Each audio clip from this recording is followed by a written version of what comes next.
What's up, y'all? I am Diablo Rodriguez, and welcome to my channel D1, where we talk all things money, finance, and life. Today's episode, we're going to be reacting to positive money habits. God knows we can learn a thing or two about managing our money a little bit better. Let's get right into it. Bruh.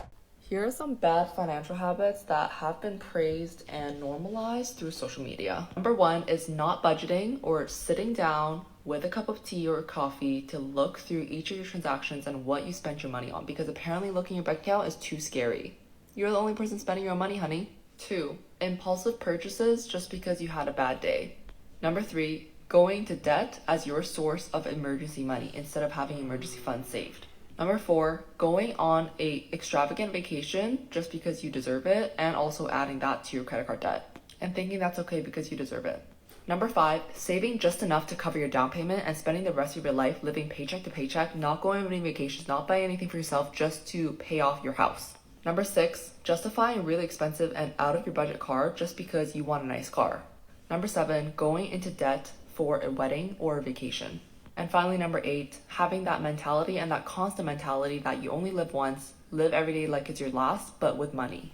Yeah, so she makes a lot of great points in her video. The last point kind of summarizes everything that she was talking about. You know, as millennials and Gen Zers, we got to be careful not to fall into that doom spending mindset or that fear of missing out mindset. You know what I'm saying? Like, that really is what's keeping us in debt. You know, like, oh, you know, I really want a nice car. It doesn't matter how much it costs. And then a couple of months into that lease payment, you're like, oh my gosh, this was a bad decision. What was I thinking? I hear it all the time.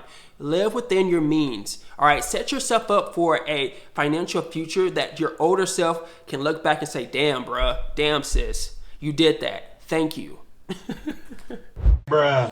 I'm gonna hold your hand so tight when I say this. You do not have an income problem, you have a spending problem. You can make all the money in the world. Matter of fact, when I was making the most money I ever made in my life, going from like 40K a year to 120, 130K a year, I was the most broke I had ever been. Because I made every wrong mistake you could ever make when you start making money, and that has inflated my lifestyle. I got a brand new car, I got a really nice apartment that was way more than I could afford. But again, I justified it. I gaslit the out of myself. Like, that's what I did. I gaslit myself because I was like, oh, I can afford it. I'm making money. Like, yeah, technically monthly payment wise, my bills versus my income was good. However, when you factor in debt, credit card payments, student loans, personal loans, collections, LL, credit scores, I'm sorry, but you can't afford it. If you're someone who, you know, you make good money and you're like, I just need to make more money and then I'll be in a better position. Don't gaslight yourself. I'm gonna tell you right now, don't do it. You gotta fix your spending habits. You gotta start tracking your expenses. Like, don't just be buying whatever you can because you make money. No, you don't. But don't worry. If you're like, how am I supposed to stop spending when every other video I see, every other influencer I follow wants me to spend money? That's what I'm here for. I encourage good spending habits. Budgeting. We budget over here. Invest in quality items. Like, don't get me wrong. We invest. We have expenses. We have good skincare, good clothes, all that good stuff. But God forbid, are we gonna be overspending just to get the latest butter yellow top? Be so for real, you don't need it. Pay off your credit cards and have a good day. I loved everything she said. That part about budgeting it's really important to be disciplined enough to have a budget. You know, don't be afraid of looking into and parsing and analyzing your finances. Like, if you want to have financial security, if you want to really up your financial game, you're gonna have to investigate and analyze your finances, the good, the bad, the ugly. So I'm really glad she said that. But something else that she mentioned too is, again, it's that overconsumption, that overspending, buying things we don't need. Stop being impulsive about purchases. That's the number one thing, in my opinion, keeping most millennials and Gen Zers in debt. Buying stuff that, one, we don't need, but two, and most importantly, we can't afford. Live within your means and you will be all right. Bruh. What is the number one wealth killer? Yeah, new cars. Car payments in general. So I made this video last year about the number one wealth killer that nobody talks about. In my opinion, I don't think anybody should ever buy a new car. If you're trying to be financially savvy, never buy new, because buying a new car is basically just throwing your money away to depreciation most of the time. And how much are you losing once you drive the car off the lot? Yeah, off the lot, depending on the model, 15%, 20% right off the top there. And then in the first 3 years, you typically lose 40% of the car's value. That's typical depreciation curves. Obviously, for some sports model cars, it could be a lot higher. For some cars that hold their value well, like I think a RAV4 holds their value really well, it might be lower, but on average, about 40%. So I'm assuming that you should buy used. You should also never lease a car, I'm assuming. Leasing a car could be good depending on who you are, but you should almost try to always buy a car that's 3 years used. I found that that's the sweet spot, because if it's 3 years used, it still feels new. It probably has less than 30,000 miles on it, hopefully. And honestly, the models don't change that often, so people will just look at you and they're like, oh, he's driving a new car. And it'll save you so much money. So if you are going to buy a new car, make sure it's 3 years used, 4 years used, maybe certified pre-owned, and you'll save a bunch of money that way. Yeah, so when I was younger, I didn't know about the whole depreciation of brand new cars.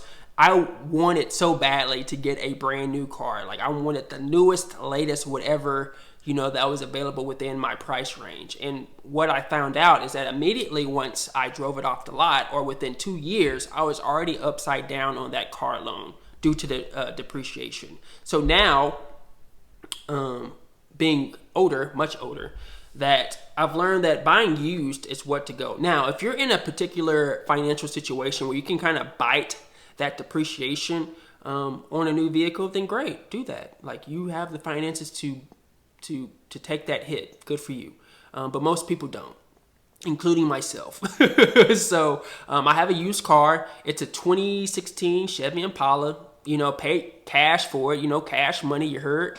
And yeah. And I'm just gonna drive it until the wheels fall off.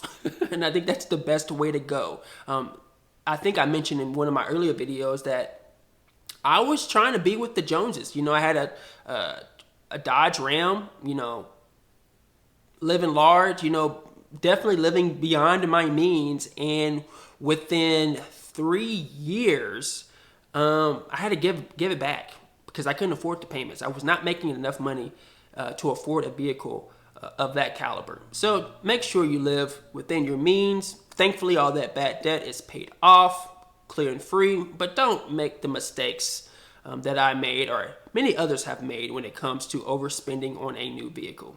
Buy used. Bruh. Okay, so why is it that the more money I make, the more I want to downsize my life? And it's not even because we're tight with money. If anything, I've tripled, quadrupled my salary in the past 4 years. And combined with Stan's salary, we make a pretty good amount of money in the Bay Area. I just sold my Louis Vuitton backpack, not because I needed to, but because I just wanted to sell it and get rid of it because I felt like I didn't need it anymore. We moved out of our San Francisco apartment where we were paying $5,400 a month to somewhere cheaper. And I'm actually thinking about selling my Lexus because I don't need a luxury car. I just need a car that will get me from point A to point B. I really think it's because it gives me so much joy being able to put money into my savings, my investment accounts, maximizing my retirement accounts, and just seeing those accounts grow due to compound interest. Like I love it. And honestly, all I want to spend my money on is traveling. Like I want to travel the world, on food because I love food, and that's pretty much it. So yeah, that's how I feel with money right now. I don't know.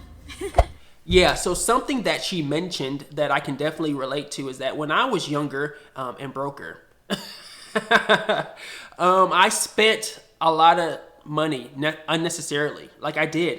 I was wasting money left and right. I think at the time, just out of my undergrad, making maybe $45,000 a year, not really living within my means, always living paycheck to paycheck. And as I've grown mentally, psychologically, most importantly, financially, that I don't want to spend money anymore. Not just to spend money. You know what I'm saying? Like I want to save and maximize every dollar that I receive. Now that I'm in a place financially where I can do some things, I don't have the urge to do them anymore. I think that growth is fantastic. It kind of scares me at times because it's not because I'm being cheap or dare I say frugal. It's just I really don't have the urge to spend money where I don't need it. I'm really in this mindset of doing anything and everything I can to grow my wealth. Really, I want to get to a place to where I have, over $75,000 in my high yield savings account, $15,000 in my regular savings account, and then at least $4,000 to $5,000 in my checking account, just so I can pay off any balances I have on my credit cards. That's really what I'm trying to get to, and I'm so happy that I've matured emotionally and financially to where I'm at a place where I don't want to just spend just to spend, and hopefully you all can get to that place too. Bruh. All right, y'all, thank you so much for chilling with me today. So what is your opinion about all of these positive financial tips? What are you going to take away from this? What are you going to apply to your life to help boost your financial viability in the short term and the long term? As always, make sure you like, comment, share, and subscribe. I would greatly appreciate it. And then as always, be kind, be blessed, and remember, we're all in this together. Peace. Bruh.